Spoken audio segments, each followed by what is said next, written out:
મારું નામ મેઘા છે। અહીં દરેક ક્ષણે મને ડર લાગી રહ્યો હતો। તમે લોકો આ વિચારો કે તમને કેવું લાગશે કે જ્યારે દરવાજો ખુલશે અને કોઈ અંદર આવશે તો તે પછી તમારી ઇજ્જત લૂંટી લેવામાં આવશે, તમારી પાસે કંઈ બાકી નહીં રહે, તમારી જિંદગી બરબાદ થઈ જશે। તે સમયે હું એ જ વિચારીને તે દરવાજા તરફ જોઈ રહી હતી। મારા હાથ ધ્રુજી રહ્યા હતા, મારું ગળું સુકાઈ રહ્યું હતું। મને ખબર હતી કે દરવાજાની બીજી તરફ કોઈ દરિંદો જ બેઠો હશે। મને બચાવવાવાળો તો કોઈ પણ નહોતું, પણ હું અહીં કેમ પહોંચી ગઈ? કેવી રીતે પહોંચી ગઈ? મારી સાથે શું થઈ ગયું? હવે હું શું કરું? આ તે દિવસ હતો જ્યારે મારી જિંદગી હંમેશા માટે બદલવાની હતી, અને રાત સુધીમાં મારી જિંદગી હંમેશા માટે બદલાઈ ગઈ હતી। કારણ કે તે જ રાત્રે મને મારી માની ઝાંખી ઝલક યાદ હતી। મેં તેમને ક્યારેય જોયા નહોતા, એટલું જરૂર યાદ હતું કે દરેક કોઈ મારી માની તારીફ કરતું હતું। હું જે ગામમાં રહેતી હતી ત્યાંની જિંદગી બહુ જ સાદી હતી। મારા જન્મના થોડા મહિના પછી જ મારી મા આ દુનિયા છોડીને ચાલી ગઈ હતી। મા પછી પિતાજીએ જ મારું પાલન પોષણ કર્યું હતું। તે હંમેશા મારું બહુ ધ્યાન રાખતા હતા। મેં સાંભળ્યું હતું કે મારી મા બહુ સુંદર હતી અને મારા નાનાજીના ત્યાં મારી માના સંબંધોની લાઈન લાગેલી હતી। હું પણ મારી માની જેમ સુંદર દેખાતી હતી। અમારા ગામની છોકરીઓ બહુ ભોળી હોય છે।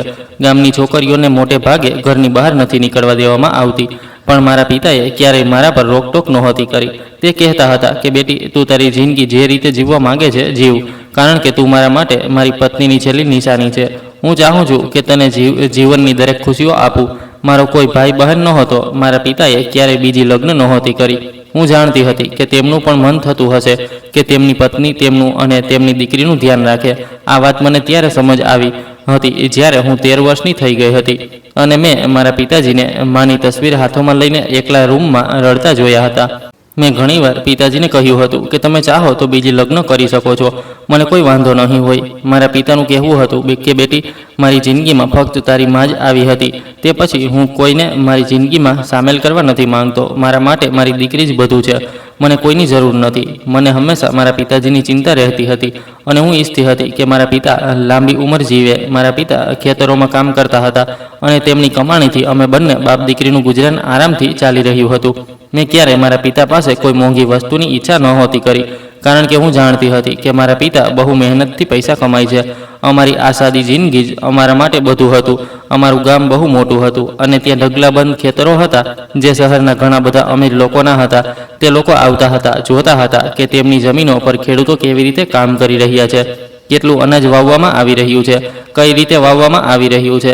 તે લોકોનું કામ તો મહિને 2 મહિને ગામનો એકાદ ચક્કર લગાવવાનો હોય છે, પણ અસલી મહેનત તો ખેડૂતોની હોય છે, જે પોતાના લોહી પસીનાથી ખેતરોમાં હરિયાળી પેદા કરે છે, અનાજ પેદા કરે છે અને દિવસ રાત મહેનત કરીને તેમના ખેતરોની સુરક્ષા કરે છે। મારા પિતા એક ઈમાનદાર અને સમજદાર ઇન્સાન હતા। આખું ગામ તેમની તારીફ કરતું હતું। ગામની દરેક સ્ત્રી મારી મા હતી। હું મારા ગામમાં જેના પણ ઘરે જતી તે સ્ત્રી મારા માથા પર હાથ ફેરવીને મને દીકરી કહી દેતી હતી। મને બહુ સારું લાગતું હતું। આખી જિંદગી મને ફક્ત મારા પિતાએ જ નહીં પણ આખા ગામે પ્રેમ આપ્યો હતો। મારા પિતાજી હંમેશા મારા માટે એ જ પ્રાર્થના કરતા હતા કે મારી જિંદગીમાં હંમેશા આવી જ રીતે ખુશીઓ જળવાઈ રહે। તે કહેતા હતા કે બેટી, જ્યાં સુધી હું જીવતો છું તારું ધ્યાન રાખી રહ્યો છું, હું નહીં રહું તો તારે પોતાનું ધ્યાન પોતે રાખવું પડશે। તે કહેતા હતા કે તું ક્યારેય કોઈની સામે ઝૂકતી નહીં, તું ક્યારેય તૂટતી નહીં, તું ક્યારેય કમજોર પડતી નહીં। હું જ્યારે મારા પિતાજીને કહેતી હતી કે તમે આ પ્રકારની વાતો કેમ કરો છો, તો તે પોતાની આંખોમાં ભેજ લાવીને કહેતા હતા કે તૂટેલા ઇન્સાનને, લાચાર ઇન્સાનને અને બેબસ ઇન્સાનને આ સમાજ જીવવા નથી દેતો। આવા લોકોની કોઈ ઓકાત નથી હોતી અને જે ઇન્સાન મજબૂત પથ્થરની જેમ સારા માટે ખરાબનો સામનો કરે છે, તેની સાથે ખરાબ કરનારો ઇન્સાન કમજોર પડી જાય છે। મને મારા પિતાજીની વાતો બહુ સારી લાગતી હતી। તેમણે હંમેશા મને સારા અને ભલાની વાતો સમજાવી હતી। સમય પસાર થતો ગયો, હું યુવાન થઈ ગઈ, મારા સંબંધો પણ જલ્દી આવવા લાગ્યા હતા, પણ મારા પિતા મારા લગ્ન કોઈ એવા પરિવારમાં કરાવવા માંગતા હતા જ્યાં હું હંમેશા ખુશ રહું, જ્યાં મને થોડી પણ તકલીફ ન પહોંચે। મારા પિતાજી દરેક પિતાની જેમ પોતાની દીકરી વિશે સારું જ વિચારતા હતા, પણ કોઈ પણ પિતાના હાથમાં તેની દીકરીનું નસીબ નથી હોતું। મારા પિતાએ મારા લગ્ન અપૂર્વ સાથે કરાવી દીધા હતા, જે અમારા જ ગામમાં રહેતો હતો। તેને હું પસંદ હતી અને તેણે પોતાના પિતાને પોતે મારા ઘરે સંબંધ લઈને જવાની વાત કહી હતી અપૂર્વ પોતાના માતા પિતાનો એકમાત્ર દીકરો હતો. તેના પિતા તેની ખુશી માટે મને પોતાના ઘરની વહુ બનાવવા તૈયાર થઈ ગયા હતા. મારા પિતાજી પણ આ સંબંધથી સહમત હતા, કારણ કે અપૂર્વ શહેરમાં નોકરી કરતો હતો, સારું કમાતો હતો, તેનું ઘર પણ ખૂબ મોટું હતું. અમારા ગામમાં જે છોકરો શહેરમાં નોકરી કરતો હતો તેની બહુ ઇજ્જત કરવામાં આવતી હતી. હું મારા પિતાથી અલગ થવા નહોતી માંગતી. મને હંમેશા તેમની ચિંતા રહેતી હતી કે જો મારા લગ્ન થઈ જશે તો તે પછી તેમનું શું થશે, તેમનું ધ્યાન કોણ રાખશે. મને આસપાસની કાકી અને માસી બધા મળીને દિલાસો આપતા હતા કે અમે તારા પિતાનું ધ્યાન રાખીશું, તારા પિતા ભલા ઇન્સાન છે અને તેમ પણ તે એકલા જ તો છે, આસપાસથી કોઈ પણ તેમનું ખાવાનું આપી જશે. બેટી, તું ચિંતા ન કર અને લગ્ન પછી તું બેફિકરીથી પોતાની જિંદગી પસાર કરજે. મારા પડોશની એક ચાચીએ મને કહ્યું કે બસ તું ક્યારેય તારા પિતાને ભૂલતી નહીં, લગ્ન પછી તેમના ખબર અંતર પૂછવા માટે આવતી રહેજે. મેં કહ્યું કે હા ચાચી, હું મારા પિતાને કેવી રીતે ભૂલી શકું. મારા કહેલા આ શબ્દો બહુ અટલ હતા. મને આ નહોતું ખબર કે લગ્ન પછી મને મારા પિતાથી દૂર કરી દેવામાં આવશે. હું જે ઘરમાં જવાના સપના જોઈ રહી હતી તે જ ઘર મારા માટે બહુ જ જલ્દી નરક બની જશે. મારા લગ્ન થઈ ગયા. હું વિદાયવાળી રાત્રે મારા પિતાને ભેટીને ખૂબ રડી હતી અને મને તે દિવસે માની પણ બહુ યાદ આવી હતી. જો મારી માં જીવતી હોત તો મને મારા પિતાને છોડવાનું એટલું દુઃખ ન થાત. મને એવું લાગતું હતું કે જેમ હવે તે એકલા થઈ ગયા છે. પિતાજી વારંવાર મને દિલાસો આપી રહ્યા હતા અને કહી રહ્યા હતા કે તું તારા સાસરીમાં ખુશ રહેજે. મારી પરવા ન કરતી. મારું ધ્યાન રાખવા માટે અહીં મારા પડોશના ઘણા બધા લોકો છે. હું દુલ્હન બની હતી અને મને મારા પડોશની દરેક સ્ત્રીએ શણગારી હતી. મારી માં નહોતી, પણ તો પણ તે બધા મારી માની જેમ મારી આસપાસ રહ્યા. મારી દરેક નાની મોટી જરૂરિયાતને પૂરી કરી અને મારી ગામની સહેલીઓ પણ બહુ સારી હતી. હું ખુશી ખુશી મારા સાસરીમાં આવી ગઈ હતી. સાસરી આવ્યા પછી થોડા દિવસ તો મને ત્યાંનું માહોલ બહુ સારું લાગ્યું. અપૂર્વ પણ મારી સાથે બહુ સારા હતા અને બહુ સારી રીતે વ્યવહાર કરતા હતા. તેમની સાથે મારી જિંદગી ખુશહાલ પસાર થઈ રહી હતી. મારા સસરા પણ સારા માણસ હતા. એક સાસુ જ હતી જેમનો વ્યવહાર મારી સાથે સારો નહોતો રહેતો. હું તેમને ખુશ રાખવા માટે કંઈ પણ કરતી તો તેમને મારું કોઈ કામ પસંદ જ નહોતું આવતું. હાલ મેં આ વાતો પર ધ્યાન આપવાનું છોડી દીધું હતું અને ફક્ત મારા પતિની સાથે ખુશ રહેતી હતી. સમય પસાર થતો ગયો. મારા લગ્નને 3 મહિના થવાના હતા જ્યારે અચાનક મારા પર એક પહાડ તૂટી પડ્યો. મારા પતિ, જે શહેરમાં નોકરી કરવા માટે સવારે વહેલા ઘરેથી બહાર નીકળ્યા હતા, સાંજે ઘરે પાછા જ ન આવ્યા. એક ફોન કોલ આવી જેણે બધાને હલાવી દીધા. અપૂર્વજીનો અકસ્માત થઈ ગયો. તમે લોકો જલ્દીથી શહેરની હોસ્પિટલ પહોંચી જાઓ, તેમની હાલત બહુ ગંભીર છે. એક અજાણ્યા માણસે ફોન કરીને જણાવ્યું હતું. હું, મારી સાસુ અને મારા સસરા જલ્દીથી શહેરની હોસ્પિટલ માટે રવાના થઈ ગયા હતા. આખા રસ્તે મારી હાલત ખરાબ હતી અને હું વારંવાર ભગવાનને પ્રાર્થના કરી રહી હતી કે મારા પતિ સાજા નરવા હોય. પણ ત્યાં પહોંચવાના થોડી મિનિટો પહેલાં જ મારા પતિ દમ તોડી ચૂક્યા હતા. તેમનું મૃત્યુ થઈ ગયું હતું અને મારી તો જાણે દુનિયા જ ઉજળી ગઈ હતી. મારી સાસુ ખરાબ રીતે રડી રહી હતી. સસરા પણ માથું પકડીને બેસી ગયા હતા અને કહી રહ્યા હતા કે મારો એકમાત્ર સહારો આ દુનિયામાંથી જતો રહ્યો. મારા પિતાજીને જ્યારે આ વાતની ખબર પડી તો તે પણ ત્યાં આવી ગયા હતા. હજી મારા લગ્નને કેટલો સમય થયો હતો કે હું વિધવા થઈ ગઈ. હું બહુ રડી રહી હતી. મારા પતિના અંતિમ સંસ્કાર થઈ ગયા. થોડા દિવસો પછી પિતાજી મારા સાસરી આવ્યા અને મારા સસરાને કહેવા લાગ્યા કે હું મારી દીકરીને મારી સાથે લઈ જવા આવ્યો છું. હવે તે અહીં કોના સહારે રહેશે? ત્યારે મારી સાસુ વચ્ચે બોલી ગયા અને કહેવા લાગી કે આ અમારા દીકરાની વિધવા છે, આ અમારા જ ઘરમાં રહેશે, અમે તેને જવા નથી દઈ શકતા. મારી સાસુ પૂરી રીતે અપૂર્વને યાદ કરીને રડી રહી હતી. મને મારા પતિની કહેલી દરેક વાત યાદ આવતી હતી. આ 3 મહિનામાં તેણે મારી સાથે ઘણા બધા વચનો કર્યા હતા. તે મારી સાથે પોતાની આખી જિંદગી પસાર કરવા માંગતો હતો. મને બહાર ફરવા લઈ જવા માંગતો હતો અને ક્યારેક ક્યારેક તો કહેતો હતો કે મારું મન થાય છે કે તને આખી દુનિયા બતાવું. મને તેની વાતો બહુ સારી લાગતી હતી. તે મારા માટે કંઈ ન કરી શક્યો અને સમય પહેલાં જ આ દુનિયામાંથી જતો રહ્યો. કદાચ તેનો અને મારો સાથ આટલો જ હતો. મારી સાસુ, જે પોતાના દીકરાના ગમમાં ઢળીને બેઠી હતી, મારા પિતાજી સામે હાથ જોડીને રડવા લાગી કે અમારો દીકરો તો જતો રહ્યો, હવે અમારી વહુને પોતાની સાથે લઈને ન જાવ, અમે કેવી રીતે જીવીશું? પિતાજીને લાગ્યું કે તેમના આંસુ સાચા છે, એટલે તેમણે મને ત્યાં જ રહેવા દીધી અને વિચાર્યું કે ક્યારેક મારી દીકરી ઈચ્છશે તો આ ઘર છોડીને પાછી પોતાના પિયરમાં જઈ શકે છે. તે મને મારા સાસરીવાળાઓના ભરોસે છોડીને ચાલ્યા ગયા હતા. પણ તે એ વાત નહોતા જાણતા કે આ લોકોના આંસુ પાછળ દરિંદા છુપાયેલા છે. મને પણ એ જ લાગતું હતું કે હું મારા પતિની વિધવા છું, આ ઘરની એકમાત્ર વહુ છું. એટલે મારા સાસુ સસરા મને પોતાનાથી અલગ નથી કરવા માંગતા. પણ તેમનો અસલી હેતુ શું હતો તે તો મને પિતાજીના ગયા પછી જ ખબર પડી હતી. જ્યારે તેના બીજા દિવસથી જ મારી સાસુએ ઘરનું બધું કામ મારા પર નાખી દીધું. મારા સસરા તો શરૂઆતથી જ કોઈ કામ નહોતા કરતા. ઘરનો બધો બોજ એકલા અપૂર્વએ જ ઉઠાવેલો હતો. આમ તો હું પહેલાં પણ આ ઘરના બધા કામ કરતી હતી, પણ હવે મારી સાસુએ મને ત્રાસ આપવાનું શરૂ કરી દીધું હતું. તે મને દિવસ રાત મેણા મારતા રહેતા હતા. ક્યારેક મારા કપડાં પર વાત કરતા હતા, તો ક્યારેક મારા ચાલવાની રીત પર. ક્યારેક કહેતા હતા કે તારી આંખો સારી નથી લાગતી. ક્યારેક કહેતા હતા કે તું મારા દીકરાને ખાઈ ગઈ છે. તું જો તેની જિંદગીમાં ન હોત તો કદાચ આજે તે જીવતો હોત. તેમણે મને મફતની નોકરાણી બનાવી દીધી હતી. હું આખો દિવસ ગાંડાઓની જેમ ઘરના કામમાં લાગેલી રહેતી હતી. જ્યારથી મારા પતિનું મૃત્યુ થયું હતું, તેમણે મારું જીવવું મુશ્કેલ કરી દીધું હતું. તે એ જ કહેતી હતી કે મને તું આ ઘરમાં બિલકુલ પણ સહન નથી થઈ રહી. તે મારા પિતાજીને પણ મને મળવા નહોતી દેતી અને કહેતી હતી કે તું હવે અમારી ગુલામ બનીને રહીશ. તારી વજહથી મારો દીકરો આ દુનિયામાંથી જતો રહ્યો છે. હું રડતી રહેતી હતી અને તેમના દરેક જુલ્મને શાંતિથી સહન કરતી રહેતી હતી.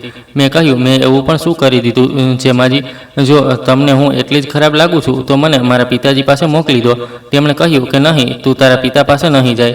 તું અમારા દીકરાની વિધવા છે. તારું શું કરવું છે, શું નહીં, તે અમે જાણીશું. ઘણીવાર મારા પિતાજી મને મળવા માટે ઘરે આવ્યા હતા, પણ મારા સસરાએ તેમને ઘરની અંદર દાખલ જ નહોતા થવા દીધા અને દર વખતે એ કહીને ટાળી દીધું કે વહુ સૂઈ રહી છે, તે તમને મળવા નથી માંગતી. બધા કામથી નવરી થઈને જ્યારે હું રાત્રે મારા રૂમમાં જતી તો મને મારા પતિની બહુ યાદ આવતી હતી અને હું વિચારતી હતી કે જો તે જીવતા હોત તો કદાચ મારી સાથે આ બધું ન થયું હોત.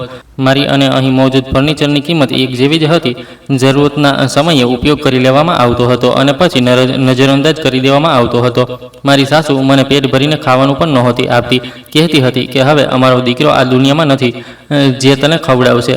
અમે પોતે પોતાનું ગુજરાન કેવી રીતે કરી રહ્યા છીએ તને શું જણાવીએ. આ ઘરમાં મારો દરેક દિવસ હવે મુશ્કેલ થતો જઈ રહ્યો હતો. પેલી તરફ મારા પિતાજીની તબિયત બહુ ખરાબ હતી અને તે મને મળવા માટે બેચેન થઈ રહ્યા હતા. હું નહોતી જાણતી કે મારી સાથે અહીં આ બધું થશે. મારા પિતાજી તો મને પોતાની સાથે લઈ જવા માંગતા હતા, પણ આ લોકોને મારી સાથે આ બધું કરવું હતું, એટલે તેમણે મને તેમની સાથે ન મોકલી. મને આ ઘરમાં દરેક પસાર થતા દિવસની સાથે આ અહેસાસ થવા લાગ્યો હતો કે આવનારા દિવસો મારા માટે સરળ નહીં હોય. અને પછી એક દિવસ તે સમય આવી ગયો જ્યારે મારા પિતાજી આ દુનિયા છોડીને ચાલ્યા ગયા. હું તે દિવસે ખૂબ રડી હતી. હું કિચનમાં રસોઈ બનાવી રહી હતી જ્યારે મારી સાસુએ મારો હાથ મજબૂતીથી પકડીને કહ્યું, ચાલ, તારો બાપ મરી ગયો છે, જઈને છેલ્લી વાર તેની શકલ જોઈ લે. આવ્યો હતો તે ઘણીવાર અહીં તને મળવા માટે. અમે તને મળવા નહોતો દીધો. આ સાંભળીને મારી જોરદાર ચીસ નીકળી ગઈ હતી. હું પિતાજી ચીસો પાડવા લાગી. મારી સાસુ મને પોતાની સાથે લઈ ગઈ અને પિતાજીના અંતિમ સંસ્કાર થયા પછી જબરજસ્તી મને પોતાની સાથે ઘરે લઈ આવી હતી. હું જે હજી મારા પતિના મૃત્યુના આઘાતમાંથી બહાર નહોતી નીકળી કે મારા સૌથી પ્યારા પિતા મને આ દુનિયા છોડીને ચાલ્યા ગયા હતા. મને એવું લાગતું હતું કે જેમ મારી જિંદગી હવે નરક બનવાની છે. હું મારા પિતાના મૃત્યુ પર ખરાબ રીતે રડી રહી હતી અને મારી સાસુ અંદરથી ખુશ થઈ રહી હતી. હકીકતમાં તે ખુશ હતી કારણ કે હવે તેમની જિંદગી બદલાવાની હતી.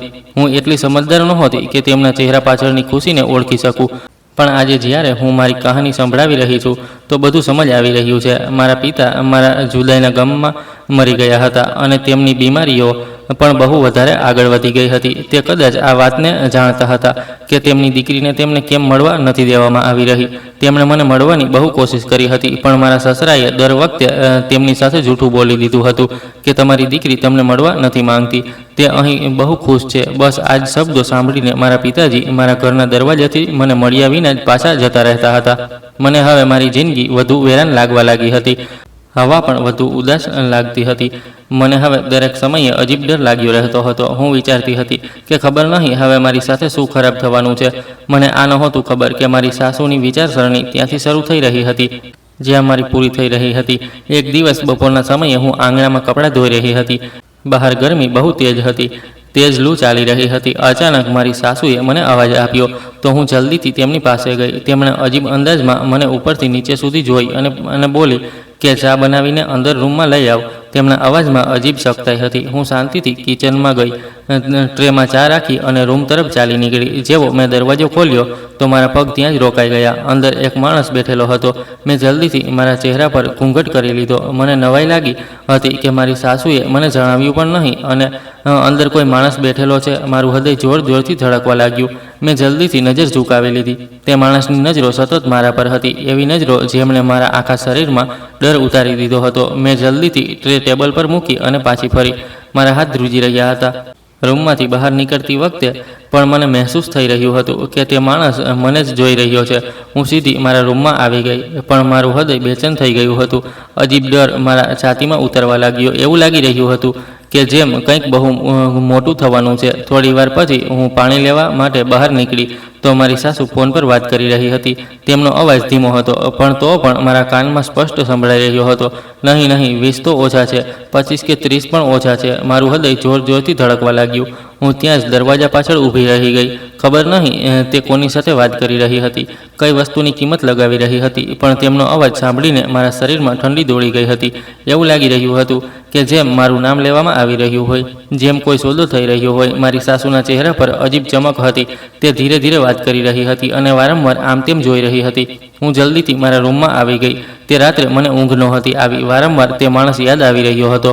તેની નજરો, મારી સાસુની ફોન પર કરેલી વાતો અને હૃદયમાં ઉઠતો અજીબ ડર. એવું લાગી રહ્યું હતું કે જેમ મારી આસપાસ કોઈ ઝાડ ગૂંથવામાં આવી રહી હોય અને હું તેમાં ફસાવાની છું. પણ તે સમય સુધી મને બિલકુલ પણ અંદાજ નહોતો કે મારી સાસુ શું કરી ચૂકી હતી અને તેના બીજા જ દિવસે મારી આખી જિંદગી બદલાવાની હતી. કારણ કે બીજા દિવસે તે માણસ ફરી આવ્યો હતો. આ વખતે તે પહેલાં કરતાં પણ વધુ બેફિકર અંદાજમાં બેઠેલો હતો, જેમ કોઈ પોતાના કોઈ કામની ડિલિવરી લેવા આવ્યો હોય અને છાતી તાણીને સોફા પર બેઠેલો હતો. તેના ચહેરા પર અજીબ ઘમંડ હતો. પંખો ધીમે ધીમે ચાલી રહ્યો હતો અને ગરમીને કારણે આખું ઘર ભઠ્ઠી લાગી રહ્યું હતું. હું મારા રૂમમાં હતી જ્યારે મારી સાસુ ઝડપથી આવી. તેમના ચહેરા પર ચમક હતી, આંખોમાં તેજ ઝેર ભરેલું હતું. તે મારા નજીક આવી અને મારો હાથ જોરથી પકડીને બોલી, ચાલ, આજે હું તને વિદાય કરવાની છું. હું હેરાન થઈને તેમનો ચહેરો જોવા લાગી. મેં કહ્યું, માજી, શું મતલબ છે તમારો? તે એવી હસી હસવા લાગી જેનાથી મારા શરીરમાં ડર ઉતરવા લાગ્યો. તે બોલી, વેચી દીધી છે મેં તને આ માણસના હાથ. હવે આ તને લઈ જશે. મને એવું લાગ્યું જેમ મારા કાનોએ ખોટું સાંભળ્યું હોય, જેમ તે કોઈ બીજી દુનિયાની વાત કરી રહી હોય. તેમણે કંઈ વિચાર્યું ન સમજ્યું અને સીધું આવીને કહી દીધું કે મેં તને વેચી દીધી છે. મારા હાથ ઠંડા પડી ગયા. મેં ધ્રુજતા અવાજમાં કહ્યું, શું થઈ ગયું છે માજી તમને? આ તમે શું કહી રહ્યા છો? હું જોર જોરથી ચીસો પાડવા લાગી. તેમણે કહ્યું, તું હવે અમને બોજ લાગવા લાગી છે. અમારા દીકરાના મર્યા પછી અમારા ઘરની ખુશીઓ ખતમ થઈ ગઈ.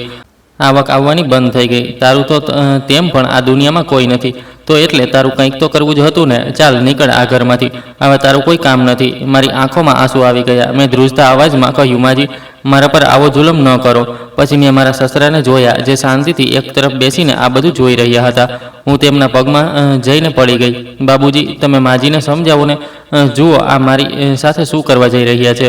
હું તેમના પગ પકડીને રડી રહી હતી તો તેમણે પણ મને એક જોરદાર લાત મારી કે હું જમીન પર પડી ગઈ અને કહેવા લાગ્યા કે તારી સાથે જે થઈ રહ્યું છે તે બિલકુલ ઠીક થઈ રહ્યું છે. તું અમારા એકમાત્ર દીકરાને ખાઈ ગઈ. તે અમારા ઘડપણનો સહારો હતો. તે જીવતો હોત તો ત્યારે કોઈ તારી આ ઘરમાં કદર કરત, પણ હવે તારી આ ઘરમાં કોઈ કદર નથી.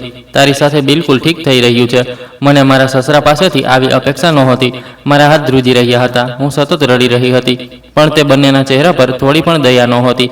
જ્યારે મારી સાસુએ જોયું કે હું નથી જઈ રહી તો તેમણે દરવાજો ખોલીને તે માણસને અંદર બોલાવ્યો. તે માણસ ભારે પગલાંથી અંદર આવ્યો. તેની આંખોમાં અજીબ સખ્તાઈ હતી. કદાચ તે પણ બધું જાણવા માંગતો હતો.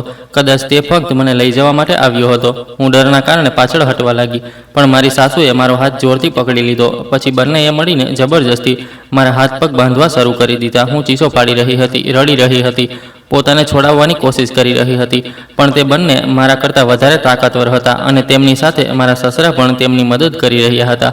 મારી સાસુનો કડક અવાજ મારા કાનમાં પડ્યો, ચીસો કેમ પાડે છે? તારી અસલી જગ્યા ત્યાં જ છે જ્યાં અમે તને મોકલી રહ્યા છીએ. તેમણે તે માણસને કહ્યું કે લઈ જા આને અહીંથી. હું સતત તેમને વિનંતી કરી રહી હતી, માજી, ભગવાન માટે મારી સાથે આવું ન કરો. પોતાના દીકરાને જ યાદ કરી લો. તે મને બહુ પ્રેમ કરતો હતો. જો તે જીવતો હોત તો મારી સાથે આવું કંઈ પણ ન થવા દેત. તેમણે કહ્યું કે હા, તું ઠીક કહી રહી છે. જો અમારો દીકરો જીવતો હોત તો કદાચ અમે તારી સાથે આવું ન કરત. મેં કહ્યું, પ્લીઝ માજી, મારી સાથે આવું ન કરો. હું ક્યાંય નહીં જાઉં. હું અહીં જ રહીશ. હું કોઈને કંઈ નહીં કહું. આખી જિંદગી તમારી સેવા કરીશ. પણ તેમણે મારી એક ન સાંભળી. તે માણસે જબરજસ્તી મને ઉઠાવી. મારા હાથ બાંધેલા હતા અને સતત આંસુ મારા ચહેરા પર વહી રહ્યા હતા. હું દરવાજા તરફ જોઈ રહી હતી. આ એ જ ઘર હતું જેમાં હું દુલ્હન બનીને આવી હતી. મારા સાસુ સસરા દરવાજા પાસે ઊભા હસી રહ્યા હતા, કારણ કે તે લોકોને મારી એટલી કિંમત તો મળી ગઈ હશે કે તે આરામથી બેસીને ખાઈ શકે. તેમણે મને પૂરા 50 લાખ રૂપિયા વેચી દીધી હતી. તે માણસે મને ગાડીની પહેલી સીટ પર જોરથી ધક્કો માર્યો. મારું માથું દરવાજા સાથે ટકરાયું. દર્દની એક લહેર મારા આખા શરીરમાં દોડી ગઈ હતી. ગાડી ચાલવા લાગી. હું સતત રડી રહી હતી. મારા હાથ પગ બંધાયેલા હતા. ગાડીના કાચમાંથી ગામ પાછળ રહેતું જઈ રહ્યું હતું. સડકો બદલાવા લાગી. ગરમી વધતી જઈ રહી હતી. હવા જાણે આગ ઓકી રહી હતી. દૂર દૂર સુધી ધૂળ ઉડી રહી હતી અને આ સમયે અંદાજ નહોતો, પણ પછીથી ખબર પડી કે અમે શહેર તરફ જઈ રહ્યા હતા. ગાડીમાં અજીબ શાંતિ હતી. ફક્ત એન્જિનનો અવાજ આવી રહ્યો હતો અને મારી ડુસ્કા વારંવાર તે માણસને કહી રહ્યા હતા કે પ્લીઝ મને છોડી દો. મેં તમારું શું બગાડ્યું છે? પણ તેણે મારી તરફ જોયું પણ નહીં. જેમ હું ઇન્સાન ન હોઉં, જેમ હું ખરેખર કોઈ સામાન હોઉં જે કિંમત આપીને ખરીદવામાં આવ્યો હોય. હું રડતી રહી અને તેને મારો કોઈ અહેસાસ ન થયો. તે પછી મને આ બદનામ ગલી અને આ બહુ મોટા બંગલા જેવા દેખાતા ઘરની અંદર લઈ જવામાં આવી. ગાડી જેવી જ રોકાઈ. મારું દિલ હૃદય જોરથી ધબકવા લાગ્યું. બહાર રાત ફેલાઈ ચૂકી હતી, પણ આ ગલીમાં અજીબ ચકાચોંધ હતી. લાલ અને નીલી રોશનીઓ સળગી રહી હતી. ક્યાંયથી હસવાનો અવાજ આવી રહ્યો હતો અને ક્યાંક ઝઘડાનો. સડકના કિનારે ઊભેલા માણસો અજીબ નજરોથી આવતા જતા લોકોને જોઈ રહ્યા હતા. દીપુએ મારો હાથ પકડ્યો અને જબરજસ્તી ગાડીમાંથી ઉતારી. મારા પગ લથડી રહ્યા હતા. ગરમી એટલી વધારે હતી કે શ્વાસ લેવો મુશ્કેલ લાગી રહ્યો હતો. હવામાં અજીબ દુર્ગંધ ફેલાયેલી હતી. ધુમાડો, પરસેવો, સસ્તા પરફ્યુમ અને દરેક વસ્તુની મિશ્રિત દુર્ગંધ. મેં સામે જોયું. તે એક બહુ મોટું ઘર હતું. બહારથી કોઈ અમીર માણસની હવેલી લાગતી હતી. ઊંચો ગેટ, મોટી મોટી બારીઓ, બાલ્કની પર રંગબેરંગી લાઇટ. પણ અંદરની હકીકત તેના દરવાજાથી જ મહેસૂસ થઈ રહી હતી. જેવી જ હું અંદર દાખલ થઈ, હું ત્યાંના માહોલને સમજી ગઈ હતી. આ એક કોઠો હતો. તે જ છોકરીઓ, જેમને છોકરીઓ કહેવી કદાચ ખોટું હતું, તે ફક્ત જિસ્મ હતી, ઇન્સાન નહોતી. અહીં લોકો આત્મા નહોતા ખરીદતા, ફક્ત જિસ્મોની ખરીદી થતી હતી. હોલ બહુ મોટો હતો. જમીન પર ઝાડુ ગાલીચો બિછાવેલો હતો. દિવાલો પર મોટા મોટા કાચ લાગેલા હતા. ક્યાંક સ્ત્રીઓ હસી રહી હતી તો ક્યાંક માણસો ધુમાડો ખેંચી રહ્યા હતા. રૂમમાંથી ઊંચા ગીતોનો અવાજ આવી રહ્યો હતો. ક્યાંકથી કોઈ સ્ત્રીના રડવાનો ધીમો અવાજ પણ સંભળાઈ રહ્યો હતો. ત્યાં બેઠેલી સ્ત્રીઓના ચહેરા પર એટલો મેકઅપ હતો કે અસલી ચહેરો ઓળખવો મુશ્કેલ હતો. કોઈ જોર જોરથી હસી રહી હતી, કોઈ શાંત બેસીને છતને જોઈ રહી હતી, તો કોઈ માણસના ખભા પર હાથ રાખીને બેઠી હતી. મને એવું લાગી રહ્યું હતું કે જેમ હું કોઈ બીજી જ દુનિયામાં આવી ગઈ છું. એક એવી દુનિયા જ્યાં ઇન્સાન જીવતા હોવા છતાં મરી જાય છે. દીપુ મને સીડીઓથી ઉપર લઈ ગયો. ત્યાં લાંબો વરંડો હતો. દિવાલો પર સોનેરી પડદા લાગેલા હતા. એક રૂમની બહાર પહોંચીને તેણે દરવાજો ખોલ્યો અને મને અંદર ધકેલી દીધી. રૂમમાં એક સ્ત્રી બેઠેલી હતી. તેની ઉંમર લગભગ 50 વર્ષ હશે. ભારે શરીર, હાથોમાં સોનાના કડા, ચહેરા પર ડાર્ક મેકઅપ અને આંખોમાં અજીબ ચમક. તે એક મોટા પલંગ પર બેસીને પાન ખાઈ રહી હતી.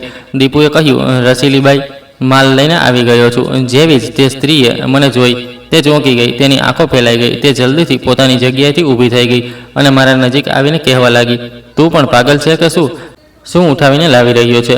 શું જોતો ખરા બિચારીની શું હાલત કરી દીધી? અરે કોઈ પાણી લઈને આવો જલ્દી. તેનો અવાજ સાંભળીને એક છોકરી જલ્દીથી પાણી લઈને આવી. હું ધ્રુજી રહી હતી. મારું ગળું સુકાઈ ચૂક્યું હતું. રસીલીબાઈએ પોતે મારા હાથમાં પાણીનો ગ્લાસ આપ્યો. બહુ મુશ્કેલીથી થોડા ઘૂંટ પીધા તો મારા જીવમાં જીવ આવ્યો હતો. પણ સાથે જ તે અજીબ નજરોથી મને જોઈ રહી હતી, જેમ કોઈ કિંમતી વસ્તુ જોઈ રહી હોય. પછી તેમણે દીપુ તરફ જોયું અને કહ્યું કે માલ તો બહુ સારો લઈને આવ્યો છે, પણ તારામાં તમીજ નથી. જો આના પર જરા પણ કોઈ નિશાન પડી જાત તો પછી આ કોઈ કામની નહોતી. તેની વાતો સાંભળીને મારું હૃદય ગભરાવા લાગ્યું હતું. તે મારા વિશે આ પ્રકારની વાતો કરી રહ્યા હતા, જેમ હું કોઈ ઇન્સાન નહીં, જાનવર છું, જેની કિંમત લગાવવામાં આવી રહી હોય. મેં રડતા કહ્યું કે મને જવા દો, મારું અહીં શું કામ છે? તે સ્ત્રી હસવા લાગી. તેનું હાસ્ય બહુ ડરાવનું હતું. કહેવા લાગી, કેમ, તારું જ તો અહીં કામ છે. અને કોનું કામ છે? દીપુએ કહ્યું, બાઈ આ નાટક બહુ કરી રહી છે. તેણે મારી ઢોરી પકડી અને કહેવા લાગી કે તું બહુ ખુશનસીબ છે. તારો ચહેરો બહુ સુંદર છે. તારા ચહેરાનો ફાયદો ઉઠાવ. હું તારી કિસ્મત બનાવી દઈશ. પછી તે જોરથી હસી. તેના હાસ્યમાં ખુશી નહોતી, ફક્ત મતલબ હતો. તેણે દીપુને કહ્યું કે જો માલ નવો અને તાજો છે, આને બધાથી છુપાવીને રૂમમાં બંધ કરી દે. તે મોટો શેઠ આવશે અને તેના સામે રજૂ કરીશ. તે સાચી કિંમત લગાવશે આની. આ સાંભળીને મારા પગમાંથી જીવ નીકળી ગયો. મેં જલ્દીથી તેના પગ પકડી લીધા. હું ત્યાં જ રડતા કહેવા લાગી કે પ્લીઝ મને જવા દો, મારું અહીં કોઈ નથી. હું તમારા પગ પકડું છું. મેં દીપુને પણ કહ્યું કે ભૈયા પ્લીઝ મને છોડી દો. હું તમને ક્યારેય બદદુઆ નહીં આપું. મને પાછા જવા દો. પણ કોઈના ચહેરા પર દયા ન આવી. તે બધા એ રીતે ઊભા હતા જેમ બહુ સામાન્ય વાત હોય, જેમ રોજ છોકરીઓ આ રીતે અહીં લાવવામાં આવતી હોય. રસીલીબાઈએ હાથ હલાવ્યો અને કહ્યું, લઈ જવાને. બહુ રડી રહી છે. દીપુએ મારો હાથ જોરથી પકડ્યો અને મને ઘસડીને વરંડામાં લઈ ગયો. હું સતત રડી રહી હતી. ત્યાં ઊભેલી બીજી છોકરીઓ શાંતિથી મને જોઈ રહી હતી. કોઈની આંખોમાં અફસોસ હતો, કોઈની આંખોમાં ડર, અને કેટલી એવી પણ હતી જેના ચહેરા બિલકુલ લાચાર થઈ ચૂક્યા હતા. કદાચ તે પણ મારી જેમ ક્યારેક અહીં લાવવામાં આવી હશે. દીપુ મને એક નાના રૂમમાં લઈ ગયો. અંદર ફક્ત એક પલંગ હતો, એક જૂનો પંખો અને ખૂણામાં બાથરૂમ હતો. તેણે મને અંદર ધક્કો માર્યો, પછી બહારથી દરવાજો બંધ કરી દીધો. હું દરવાજા તરફ દોડી અને જોર જોરથી ખખડાવા લાગી, મને બહાર કાઢો પ્લીઝ, મને જવા દો. પણ બહારથી કોઈ જવાબ ન આવ્યો. થોડીવાર પછી એક છોકરી ખાવાનું અને પાણી મૂકી ગઈ. તે શાંત હતી. તેણે મારી તરફ અફસોસથી જોયું, પણ કંઈ ન બોલી.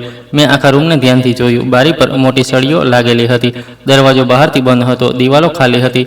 ત્યાંથી નીકળવાનો કોઈ રસ્તો નહોતો. હું તો પણ હાર ન માની. મેં પલંગ ખસેડ્યો, બારીને જોરથી હલાવી, બાથરૂમમાં જઈને જોયું કે કદાચ કોઈ રસ્તો હોય, પણ દરેક તરફ બંધન હતું. હું થાકીને જમીન પર બેસી ગઈ. મારા હાથ ધ્રુજી રહ્યા હતા, આંખો સૂજી ગઈ હતી. હું ધ્રુસકે રડવા લાગી. તે જ રાત્રે મને પહેલીવાર લાગ્યું કે કદાચ મારી કિસ્મત ખતમ થઈ ચૂકી છે. 2 દિવસ સુધી હું આ રૂમમાં બેસીને રડતી રહી. સમય જાણે રોકાઈ ગયો હતો. ન દિવસની ખબર પડતી હતી, ન રાતની. ફક્ત દિવાલો હતી અને મારું રડવાનું હતું. રૂમ દરેક સમયે બંધ રહેતો હતો. બહારથી સાંકળ લાગી જતી હતી. ફક્ત ક્યારેક કોઈના પગલાંનો અવાજ આવતો હતો કે વરંડામાં સ્ત્રીઓના હસવાનો. રાતના સમયે ગીતોના અવાજો અને પુરુષોનું હાસ્ય વધુ સ્પષ્ટ સંભળાતું હતું. ક્યારેક કોઈ છોકરી જોરથી હસતી તો તેના પછી જ કોઈના રડવાનો અવાજ આવવા લાગતો. હું દરેક સમયે મારા પતિ અને પિતાજીને યાદ કરીને રડતી રહેતી હતી. અને જ્યારે મને મારા સાસુ સસરાની યાદ આવતી તો મારા હૃદયમાં નફરત ભરાઈ જતી હતી. 2 દિવસમાં કદાચ મેં શાંતિથી આંખો બંધ કરી હશે. જ્યારે પણ આંખ ખોલતી તો ડરાવના સપના આવવા લાગતા હતા. ક્યારેક લાગતું કોઈ દરવાજો ખોલીને અંદર આવી રહ્યું છે. પહેલા દિવસે જ્યારે એક છોકરી ખાવાનું લઈને આવી તો મેં પ્લેટ દૂર કરી દીધી હતી. મારું હૃદય ઈચ્છતું હતું કે હું ભૂખી મરી જાઉં, પણ અહીં ન રહું. થોડીવાર પછી રસીલીબાઈ પોતે રૂમમાં આવી. તેના હાથમાં પાન હતું અને ચહેરા પર ગુસ્સો હતો. કહેવા લાગી, આ શું નાટક લગાવી રાખ્યું છે? હું શાંત રહી. તેણે પ્લેટ ઉઠાવી અને મારા સામે મૂકી દીધી. તે કહેવા લાગી કે ખાવાનું ખાઈ લે. મેં રડતા કહ્યું કે મને નથી ખાવું. તે જલ્દીથી કડક અવાજમાં બોલી, જો ખાવાનું ન ખાધું તો તારી તબિયત ખરાબ થઈ જશે. મને તેની વાત સમજ નહોતી આવી. મેં હેરાનીથી તેનો ચહેરો જોયો. તે સતત એક જ વાત દોહરાવી રહી હતી કે તબિયત ખરાબ થઈ જશે તો પરેશાની થશે. હજી તો ગુપ્તા શેઠ તને જોઈ પણ નથી. પછી તે બહાર નીકળી ગઈ. હું ત્યાં જ બેસીને વિચારતી રહી કે ગુપ્તા શેઠ કોણ છે. તે પછી મેં મહેસૂસ કર્યું કે અહીં દરેક કોઈ તેનું નામ લેતું હતું. ક્યારેક કોઈ છોકરી કહેતી કે ગુપ્તા શેઠ આવવાના છે. ક્યારેક દીપુ હસતા કહેતો કે બસ હવે કિસ્મત ખુલવાની છે. ક્યારેક રસીલીબાઈ કોઈને ફોન પર કહેતી કે આ વખતે એવો માલ આવ્યો છે કે ગુપ્તા શેઠ પણ ખુશ થઈ જશે. તેમની ભાષા મને બહુ ગંદી લાગતી હતી. દરેક વાતમાં અજીબ ઇશારો હતો, જેમ ઇન્સાનની નહીં વસ્તુઓની વાત થઈ રહી હોય. તે કહેતી કે તે જ કિસ્મતનો ફેસલો કરશે અને કોઈ કહેતું તે જ અકાઉન્ટ ખોલશે. પહેલાં તો મને સમજ જ ન આવ્યું કે અકાઉન્ટ ખોલવાનો મતલબ શું છે.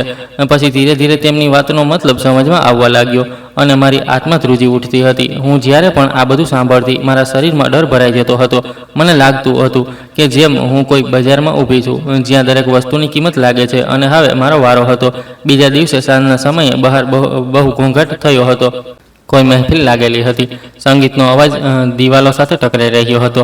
હું દરવાજા નજીક ગઈ અને કાન લગાવીને સાંભળવા લાગી. કોઈ માણસ જોર જોરથી હસી રહ્યો હતો. કોઈ છોકરીનો અવાજ આવ્યો, રસીલીબાઈ આજે તો બહુ ખર્ચો થશે. પછી કોઈએ કહ્યું કે ગુપ્તા શેઠ આવી રહ્યા છે ને. તે પછી બધા હસવા લાગ્યા. હું જલ્દીથી પાછી હટી ગઈ. મારા હાથ ઠંડા પડવા લાગ્યા હતા. મેં રૂમના દરેક ખૂણાને વારંવાર જોયો. કદાચ કોઈ મને રસ્તો મળી જાય, કદાચ કોઈ બારી ખુલી જાય, કદાચ દિવાલમાં કોઈ છિદ્ર થઈ જાય. પણ કંઈ નહોતું. ફક્ત બંધ દરવાજો, મોટી દિવાલ અને ઉપર ફરતો પંખો જે દરેક સમયે ચીડચીડાહટનો અવાજ કાઢતો હતો. મેં એકવાર બારીની સળિયાઓને જોરથી પકડીને હલાવવાની કોશિશ કરી. મારા હાથ જખમી થઈ ગયા, પણ સળિયાઓ ન હલી. હું જમીન પર બેસી ગઈ અને જોર જોરથી રડવા લાગી. પછી અચાનક મારા દિમાગમાં સવાલ આવ્યો, જો હું અહીંથી ભાગી પણ ગઈ તો જઈશ ક્યાં? મારું પોતાનું કોણ હતું? બાપ મરી ચૂક્યા હતા. સાસુ સસરાએ મને વેચી દીધી હતી. ઘર હવે મારું નહોતું રહ્યું અને દુનિયામાં મારું કોઈ એવું નહોતું જેની પાસે હું જઈ શકું. આ વિચારીને મારું હૃદય વધુ ડૂબી ગયું હતું. મેં પહેલીવાર પોતાને એકલી મહેસૂસ કરી હતી. એવું લાગ્યું કે જેમ આખી દુનિયામાં મારા માટે કોઈ જગ્યા બચી નથી. રાત્રે એક છોકરી ફરી ખાવાનું લઈને આવી. તેની ઉંમર લગભગ મારાથી વધારે નહોતી. તેણે શાંતિથી પ્લેટ મૂકી અને કહેવા લાગી. મેં હિંમત કરીને પૂછ્યું, આ ગુપ્તા શેઠ કોણ છે? તે થોડીવાર શાંત રહી. પછી તેણે અજીબ નજરોથી મને જોઈ. ધીમેથી બોલી, અહીં જે દિવસે તેનું નામ સંભાળવા લાગે ને તો સમજી લે કે કિસ્મત બહુ ખરાબ થવાની છે. એટલું કહીને તે જલ્દીથી ચાલી ગઈ. મારા શરીરમાં ઠંડી લહેર દોડી ગઈ. હું આખી રાત જાગતી રહી, દરવાજાને જોતી રહી અને પ્રાર્થના કરતી રહી કે ગુપ્તા શેઠ અહીં ક્યારેય ન આવે. પણ પછી તે દિવસ આવી જ ગયો જેનાથી હું 2 દિવસથી ડરી રહી હતી. સાંજના સમયે અચાનક આખા કોઠામાં અજીબ ભાગદોડ શરૂ થઈ ગઈ. નીચેથી સ્ત્રીઓના અવાજો આવી રહ્યા હતા. કોઈ પડદા ઠીક કરી રહ્યું હતું તો કોઈ રૂમ સાફ કરી રહ્યું હતું. પછી મને બહારથી કોઈનો અવાજ સંભળાયો કે શેઠ ગુપ્તા આવી ગયા છે. આ સાંભળતા જ મારું હૃદય જાણે રોકાઈ ગયું હતું. હું પલંગના ખૂણામાં બેસીને ધ્રુજવા લાગી. હાથ પરસેવાથી ભરાઈ ગયા હતા.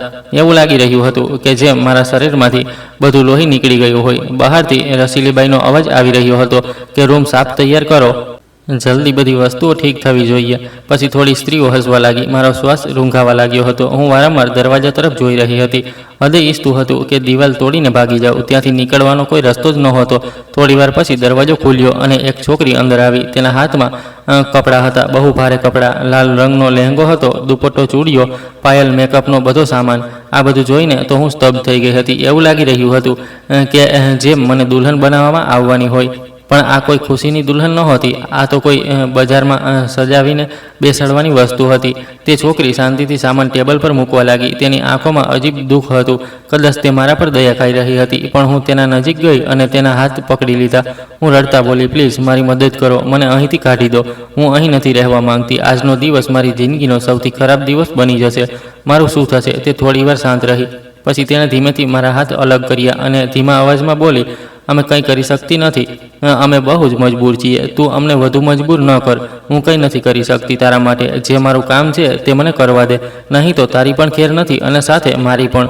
તેના અવાજમાં ડર હતો. એવું લાગી રહ્યું હતું કે જેમ તે પોતે પણ કેદી હોય. તે ધીરે ધીરે મને તૈયાર કરવા લાગી, મારા વાળ બનાવવા લાગી, મારા ચહેરા પર મેકઅપ લગાવવા લાગી. હું સતત રડતી જઈ રહી હતી અને આંસુના કારણે મેકઅપ ખરાબ થતો જઈ રહ્યો હતો.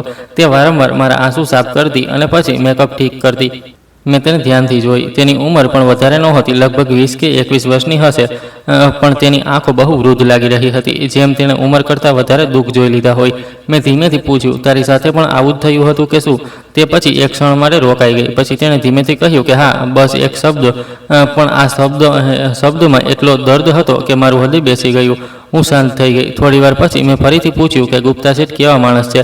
તેણે કાચમાં મારી તરફ જોયું. પછી ધીમેથી બોલી, અહીં કોઈ સારો માણસ નથી હોતો, પણ જો તું મને પૂછે છે કે તે કેવો માણસ છે તો તે ખરાબોમાં સારો છે. મેં હેરાનીથી કહ્યું, શું મતલબ? તે કડવાશ સાથે બોલી, હા, તે એટલો મોટો માણસ નથી, વૃદ્ધ થઈ ગયો છે. યુવાનીથી લઈને અત્યાર સુધીનો બધો સમય તેણે અહીં પસાર કર્યો છે, પણ તેણે ક્યારેય કોઈને હાથ નથી લગાવ્યો, ક્યારેય કોઈની સાથે ખોટી હરકત નથી કરી. હું તેની વાત સમજ ન શકી. મેં જલ્દીથી પૂછ્યું, ખોટી હરકત શું હોય છે? આ વખતે તે શાંત થઈ ગઈ. તેના ચહેરા પર અજીબ છાયા આવી ગઈ હતી. અહીં દરેક તરફ દરિંદા છે, પણ દરેક કોઈ દરિંદો નથી હોતો. તે શાંતિથી મને તૈયાર કરતી રહી. મારા હાથોમાં ચૂડીઓ પહેરાવી, દુપટ્ટો મારા માથા પર રાખ્યો. પછી મને કાચ સામે ઊભી કરી દીધી. મેં પોતાને જોઈ તો મારી આંખોમાંથી આંસુ ફરી નીકળી આવ્યા. હું દુલ્હન લાગી રહી હતી, પણ મારા ચહેરા પર ખુશી નહોતી, ફક્ત ડર હતો. એક એવો ડર જે કદાચ મોત કરતાં પણ મોટો હોય. હું અંદર ઊભી ધ્રુજી રહી હતી. થોડીવાર પછી તે છોકરી મારા નજીક આવી અને ધીમેથી બોલી, જો થઈ શકે તો શાંત રહેજે. અહીં ચીસો પાડનારાઓનો અવાજ કોઈ નથી સાંભળતું. આ કહીને તે દરવાજા તરફ વધી ગઈ. હું જલ્દીથી તેની પાછળ ગઈ અને છેલ્લી વાર કહ્યું કે પ્લીઝ મને અહીંથી કાઢી દો. તે રોકાઈ. તેની આંખો ભરાઈ આવી હતી, પણ પછી તેણે નજર ઝુકાવી લીધી અને બોલી, જો મારી પાસે રસ્તો હોત તો હું પોતે ક્યારની ભાગી ચૂકી હોત. એટલું કહીને તે બહાર ચાલી ગઈ. દરવાજો ફરી બંધ થઈ ગયો. હવે હું એક બીજા રૂમમાં એકલી બેઠેલી હતી. આ રૂમ પહેલાં વાળા કરતાં વધુ સુંદર હતો. રૂમના ખૂણામાં સુગંધવાળી મીણબત્તીઓ સળગી રહી હતી. પલંગ પર લાલ ચાદર પાથરેલી હતી. છત પર મોટો ઝુમર લટકી રહ્યો હતો. પણ આ સુંદરતામાં અજીબ ડર છુપાયેલો હતો. હું દરવાજા તરફ દોડી, પણ તે બહારથી બંધ હતો. મેં બારી જોઈ, પણ ત્યાં મોટી જાળી લાગેલી હતી. અહીંથી પણ બહાર નીકળવાનો કોઈ રસ્તો નહોતો. હું ધીરે ધીરે જમીન પર બેસી ગઈ. મારું હૃદય જોર જોરથી ધડકી રહ્યું હતું અને મને મહેસૂસ થઈ રહ્યું હતું કે મારી જિંદગી હવે હંમેશા માટે બદલાવાની છે. મને તો દુલ્હન બનાવીને બેસાડી દેવામાં આવી હતી, પણ એવું લાગી રહ્યું હતું કે જેમ હૃદય છાતીમાંથી બહાર આવી જશે. રૂમમાં હળવો પ્રકાશ હતો. સુગંધવાળી મીણબત્તી સળગી રહી હતી અને તેની સુગંધમાં મારું મગજ અજીબ બોજ મહેસૂસ કરી રહ્યું હતું. હું પલંગના કિનારા પર બેસીને સતત મારા હાથ મરોડી રહી હતી. મારું હૃદય એટલી જોરથી ધડકી રહ્યું હતું કે મને લાગી રહ્યું હતું કે હમણાં જ બહાર નીકળી આવશે. પછી અચાનક દરવાજો ખુલ્યો અને મારું આખું શરીર ધ્રુજી ગયું. ગુપ્તા શેઠ અંદર દાખલ થયા. મેં ડરતા પહેલીવાર તેમને ધ્યાનથી જોયા. તેમની ઉંમર લગભગ 45 વર્ષ હશે. તેમનો કદ લાંબો હતો. તેમણે સ્વચ્છ કપડાં પહેરેલા હતા. તેમની આંખો બાકી પુરુષો જેવી નહોતી જે મેં આ કોઠામાં જોઈ હતી. તેમાં હવસ ઓછી અને થાક વધારે હતી. તે ધીરે ધીરે ચાલતા અને મારા સામે આવીને રોકાઈ ગયા. મારા હાથ પગ ઠંડા પડી ચૂક્યા હતા. તેમણે થોડી ક્ષણ શાંતિથી મને જોઈ, પછી ધીમેથી હાથ લંબાવીને મારો ઘૂંઘટ ઉઠાવ્યો. હું ડરથી ધ્રુજી ગઈ, પણ જેવી કે તેમની નજરો મારા ચહેરા પર પડી તો તે અચાનક ડરથી થંભી ગયા. તેમની આંખો ફેલાઈ ગઈ અને હેરાની આવી ગઈ. એવું લાગી રહ્યું હતું કે જેમ તેમણે પહેલીવાર મને ક્યાંય જોઈ હોય, જેમ તે કોઈ જૂની યાદને અચાનક પોતાની સામે જીવંત જોઈ રહ્યા હોય. મેં તેમને પહેલીવાર જોયા હતા, પણ તે તો મને એ રીતે જોઈ રહ્યા હતા જેમ વર્ષોથી જાણતા હોય. હું જલ્દીથી તેમના સામે હાથ જોડીને રડવા લાગી. મેં કહ્યું કે હું એક શરીફ છોકરી છું. મને અહીં જબરજસ્તી મોકલવામાં આવી છે. મહેરબાની કરો, હું આ બધું નથી કરવા માંગતી. પ્લીઝ મને બચાવી લો. દુનિયા વિશે મને નથી ખબર, મને કંઈ નથી ખબર. બસ મને અહીં નથી રહેવું. મને બચાવી લો પ્લીઝ. જો તમે મોટા માણસ છો તો તમે આવું કરી શકો છો. મારા અવાજ ધ્રુજી ગયો અને સતત આંસુ વહી રહ્યા હતા. હું તેમના પગમાં પડવાની હતી, પણ તે શાંત ઊભા મને જોતા રહ્યા. પછી તેમણે ધીમેથી એક સવાલ પૂછ્યો, શું તમારી માનું નામ જાનકી હતું? મેં આંસુ સાફ કરતાં કહ્યું કે હા. પણ આ સાંભળતા જ તેમના ચહેરાનો રંગ બદલાઈ ગયો. તે જાણે થોડી ક્ષણો માટે ક્યાંક ખોવાઈ ગયા. તેમની આંખો હેરાનીથી ફેલાઈ ગઈ. પછી તે ધીમેથી બોલ્યા, તું બિલકુલ તેના જેવી લાગે છે. એટલું કહીને તે ઝડપથી રૂમમાંથી બહાર ચાલ્યા ગયા. આ પહેલાં હું તેમને કંઈ વધુ પૂછું તો તે રૂમમાંથી બહાર નીકળીને જઈ પણ ચૂક્યા હતા. હું હેરાન રહી ગઈ કે આખરે તેમને મારી માનું નામ કેવી રીતે ખબર? કેમ તે મારી મા વિશે સાંભળીને અહીંથી ચાલ્યા ગયા? કેમ તેમણે કંઈ એવું ન કર્યું જે તે કરવા આવ્યા હતા? એક તરફ મારા હૃદયમાં ઢગલાબંધ સવાલો હતા તો બીજી તરફ શાંતિ પણ હતી. કોઠા પર તે દિવસે અજીબ હલચલ મચી ગઈ. દરેક કોઈએ એ જ કહી રહ્યું હતું કે આની તો કિસ્મત જાગી ગઈ છે. હું ડરી સહમી ત્યાં જ રૂમના એક ખૂણામાં બેસી રહી. 2 કલાક પછી એક છોકરી મને ખાવાનું આપવા માટે આવી અને તેણે કહ્યું કે હવે તારી કિસ્મત બદલાવાની છે. બસ કાલ સુધીની વાત છે. પછી તું જો કે તારી સાથે શું થાય છે. હું ફરીથી ડરી ગઈ અને મારા શ્વાસ ઉપર નીચે થવા લાગ્યા. મારી સમજમાં નહોતું આવી રહ્યું હવે અહીં શું થઈ રહ્યું છે. મારી આંખોમાંથી આંસુ તો હવે રોકાઈ ચૂક્યા હતા, પણ દિલમાં હજી પણ બેતાબી હતી. તે માણસ કોણ હતો? શું તે મારી માને જાણતો હતો? અને પછી હવે 2 દિવસ પછી મારી સાથે શું થવાનું હતું? મારી કંઈ સમજમાં નહોતું આવી રહ્યું. બસ મારે કંઈ પણ કરીને 2 દિવસ પછીની રાહ જોવાની હતી.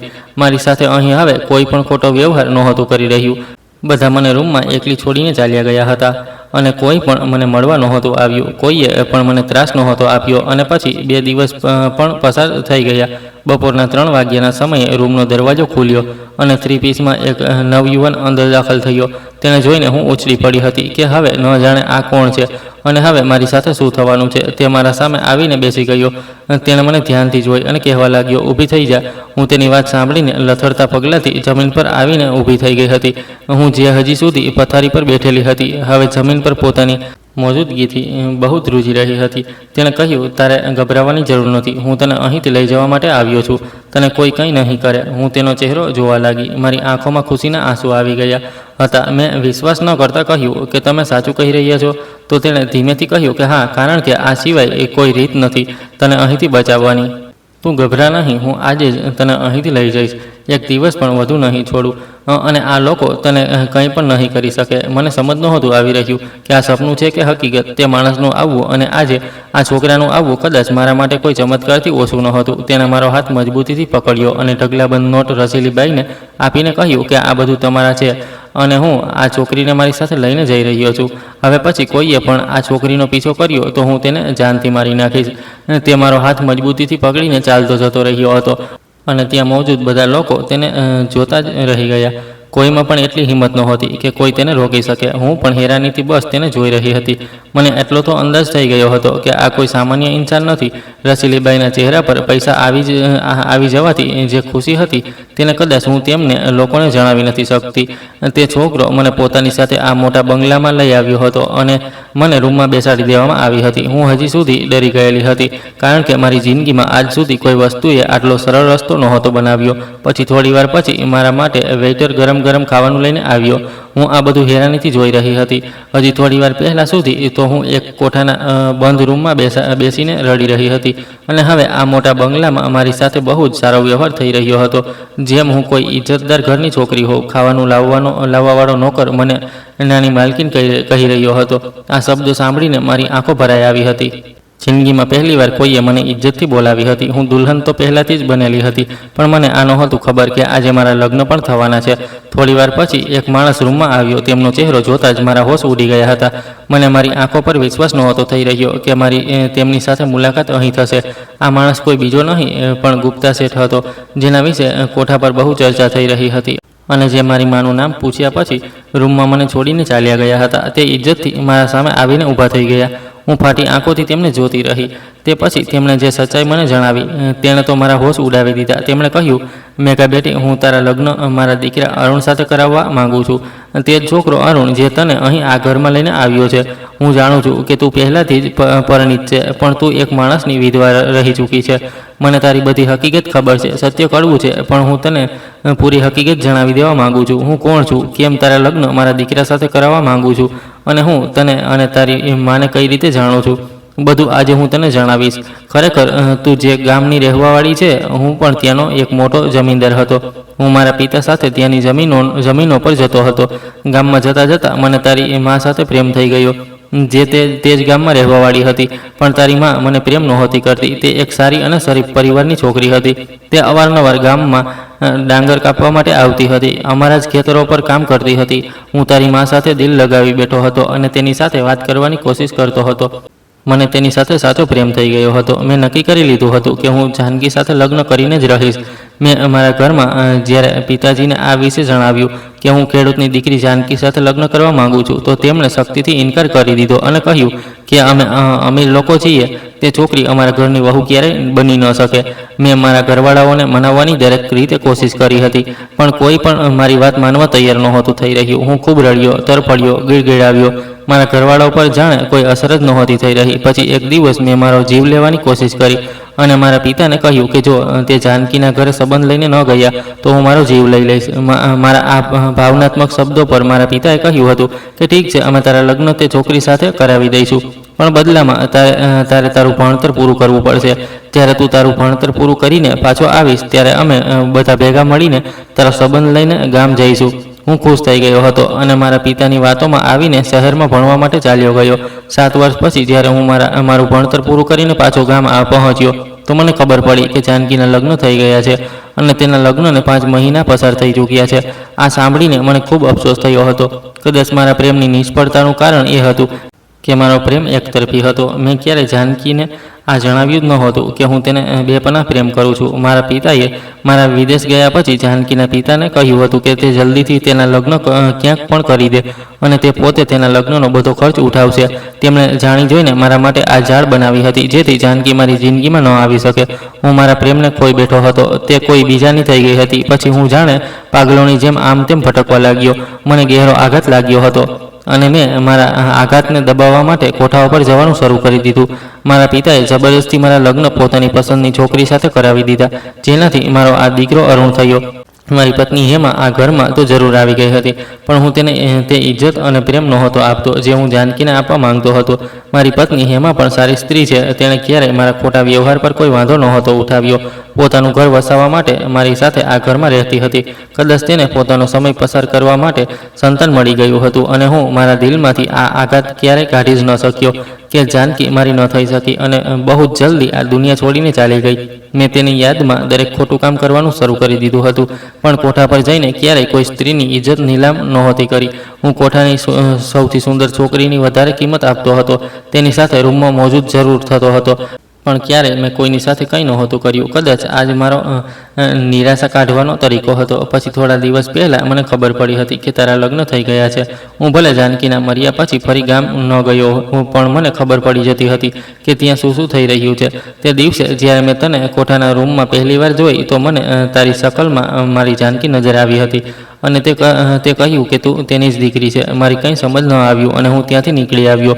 પછી મેં ગામ જઈને બધી ડિટેલ કાઢી તો ખબર પડી કે જાનકીની દીકરી ક્યાં છે, તેનો પતિ ક્યાં છે અને તારા સાસુ સસરાથી પણ પૂછ્યું, પણ તેમની વાતોના અંદાજથી મને લાગ્યું કે તને ત્યાં સુધી પહોંચાડવાવાળા તે જ લોકો હતા. એટલે મેં પોલીસનો સહારો લીધો. તે લોકોને ડરાવ્યા, ધમકાવ્યા તો તેમણે બધું સત્ય ઓકી દીધું કે તેમણે પૈસા માટે તને ત્યાં વેચી દીધી હતી. મેં તેમને તો અરેસ્ટ કરાવી દીધા છે. હું મારો પ્રેમ તો પૂરો ન કરી શક્યો, પણ જાનકીની દીકરીને પોતાના ઘરની વહુ બનાવવાનો ફેંસલો મેં કરી લીધો છે. હું ઘરે આવ્યો અને મેં બધું મારા દીકરાને જણાવ્યું. તો મારા દીકરાએ મારી સાથે વચન કર્યું અને કહ્યું કે તે તારી સાથે લગ્ન જરૂર કરશે. તે તને બચાવીને આ ઘરમાં લઈને આવશે. મારો દીકરો મારો આજ્ઞાકારી દીકરો છે. તે મારું હંમેશાથી જ કહેવું માનતો હતો. તેને જ્યારે બધું ખબર પડી તો આજે તે તને પોતાની પત્ની બનાવવા માટે તૈયાર છે અને તને ઇજ્જતથી તે કોઠામાંથી લઈને આવ્યો. મારી પત્ની બધું જાણે છે. તેણે ક્યારેય મારી સાથે કે મારા દીકરા સાથે કંઈ નથી કહ્યું. હવે હું તને બધું જણાવી ચૂક્યો છું. શું તું મારા દીકરા સાથે લગ્ન કરવા માટે તૈયાર છે? અને આ ઘરમાં ઇજ્જત, દરજ્જો, હેસિયત બધું મળશે. તેમની વાત સાંભળીને મારી આંખોમાં આંસુ આવી ગયા હતા અને પછી મેં આ લગ્ન માટે હા કરી દીધી હતી. મને નહોતી ખબર કે જૂના સમયની સાથે આટલી મોટી હકીકત જોડાયેલી છે. મારા લગ્ન તો અરુણ સાથે થઈ ગયા, પણ મારા સસરા, જે મારી માને ખૂબ પ્રેમ કરતા હતા, જેમનો પ્રેમ આ દુનિયામાં અધૂરો રહી ગયો, તેમના પર મને આજે પણ અફસોસ થાય છે. મારી સાસુ કહે છે કે મને હંમેશાથી જ મારા પતિનો સાથ જોઈતો હતો, જે કે મને ક્યારેય ન મળ્યો. પણ તું જ્યારથી આ ઘરમાં આવી છે, તેમણે મને અપનાવી લીધી છે અને જાણે મારી જિંદગીમાં ખુશીઓ પાછી આવી ગઈ છે. હું ખુશ છું હું કોઈની ખુશીઓની વજહ બની. અરુણ સાથે હું બહુ ખુશ છું. ક્યારેક ક્યારેક આપણી મદદ કરવાવાળો આપણા જૂના સમય સાથે જોડાયેલો હોય છે અને આપણને ખબર પણ નથી હોતી કે આપણી સાથે તેનો શું સંબંધ છે. દોસ્તો, ઉમ્મીદ કરું છું તમને અમારી કહાની પસંદ આવી હશે. કહાની પસંદ આવી છે તો વિડીયોને લાઇક કરો, ચેનલ પર નવા છો તો ચેનલને સબસ્ક્રાઈબ કરો અને હા, નોટિફિકેશન બેલને જરૂર દબાવો, જેથી આગામી અપડેટ સૌથી પહેલાં તમને મળે. આભાર.